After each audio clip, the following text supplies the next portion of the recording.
আসসালামু আলাইকুম রহমতুল্লাহি ওবরাকাতুহু। আলহামদুলিল্লাহ, আল্লাহ তাআলার অশেষ মেহেরবানিতে ভালো আছি। আশা রাখি আপনারা ভালো আছেন।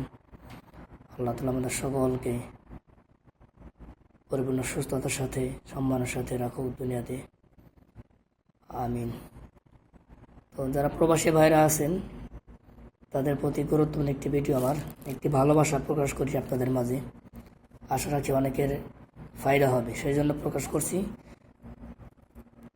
তো বিষয়টা যদিও আমার বিষয়ে, তো আশা রাখি যদি আমি একজন প্রবাসী,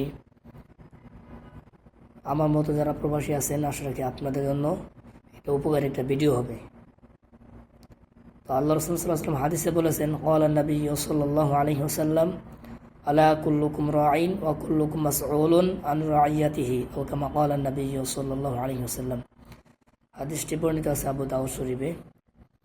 তো যে বিষয়টি আমি আপনাদেরকে বলতে চাচ্ছি সেটা হলো, আল্লাহ তাআলার মেহেরবানি, আমি আছি পবিত্র হারাম শরীফে। পবিত্র হজের মৌসুমে আমার মালিক উজবেকিস্তানের তিনি হাজিদের খেদমতের জন্য এবং হাজিদের সেবার জন্য কয়েকটি ফন্দুক নিয়েছেন, যাকে হোটেল বলা হয়, ফন্দুক। তো প্রথম অবস্থায় 3টি ফন্দুক নিয়েছেন, এখন 4টা। তো যাই হোক, 3টা ফন্দুকের মধ্য থেকে সবচেয়ে কাছের একটি ফন্দুক হলো আজিয়াত মুসাফির। যারা এই জায়গার নাম জানেন, সবাই জানে এটা হারামের এরিয়ার মধ্যে ফন্দুকটা। তো আমি আগেও এই বিষয়ে বলেছিলাম যে ওই আজিয়াত মুসাফির কেন নামকরণ করা হয়েছে। আমি ইতিহাস জানতে পেরেছি, ওইখানে বেশি বেশি মুসাফির আসতেন, যাতায়াত করতেন, এবং মুসাফিরদের বাসস্থান ওখানে বেশি ছিল। অর্থাৎ মুসাফিরগণ আসলে তাদের থাকার জন্য ওখানে বেশি স্থাপনা ছিল। তো যেই জন্য ওই জায়গার নামকরণ করা হয়েছে আজিয়াত মুসাফির। বেশি বেশি মুসাফির ওখানে অবস্থান করতেন। তো সেইখানে আমার কর্মস্থল ছিল, আলহামদুলিল্লাহ। সেখানে আমি উজবেকিস্তানের হাজিদের খেদমত করতাম।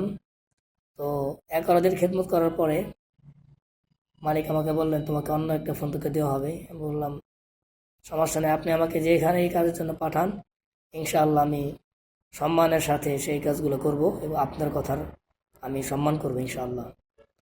তো মালিক আমাকে এখন শেখাইব আমের নামক একটা জায়গা, এটাও হারামের খুবই কাছে, পায়ে হেঁটে গেলে 3-4 মিনিট লাগবে কাবা শরীফের ভিতরে যেতে, ইনশাআল্লাহ খুবই কাছে একটি জায়গা।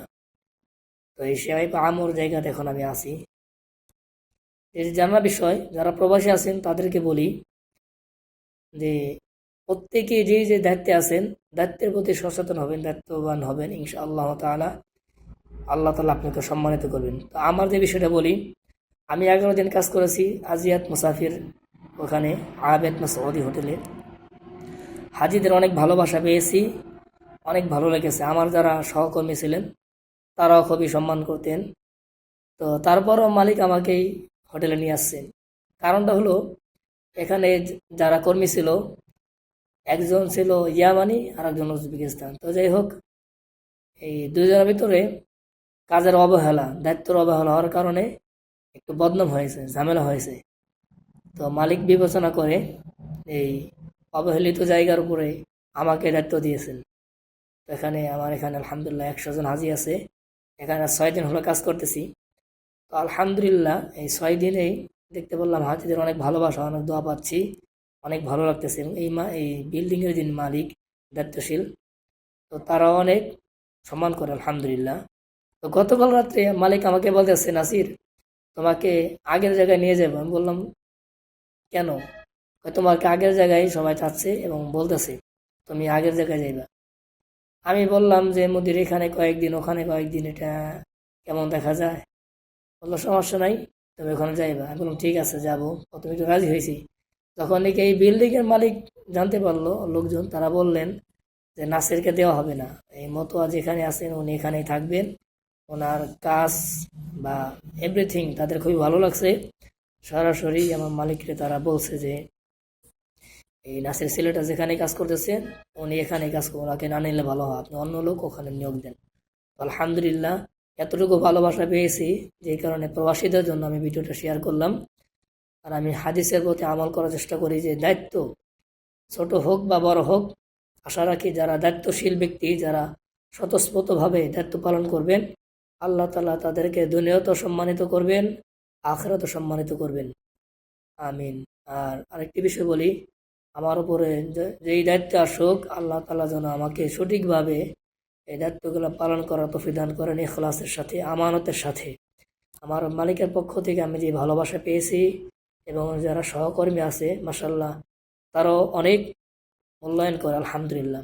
আমার প্রবাসী হিসেবে আমার একটি বড় একটি পাওয়া যে তাদের ভালোবাসা, এবং বাংলাদেশের লোক যে ভালো ভালো কাজ করতে পারে বা ভদ্র, এটা আমি জ্বলন্ত প্রমাণ ইনশাআল্লাহ তাআলা আমি মনে করি। কারণ আমার মালিক প্রায় সময় আমাকে বলে যে তোমার মতো লোক আনবা, তোমার মতো লোক আমি চাই।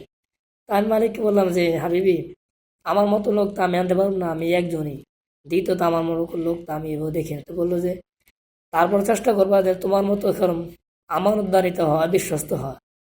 কারণ আমি যখন নাকি প্রথম আমার মালিকের আন্ডারে কাজ করতে আসি, প্রথম যখন মক্কাতে আসলাম, আমি প্রথম দিনে বলেছি আলা কুল্লুকুম রাইন ওয়া কুল্লুকুম মাসউলুন আন রাইয়াতিহি।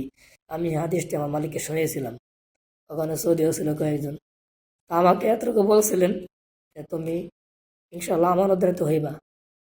তা আমি প্রবাসীদের জন্য আমার এই ক্ষুদ্র ভিডিও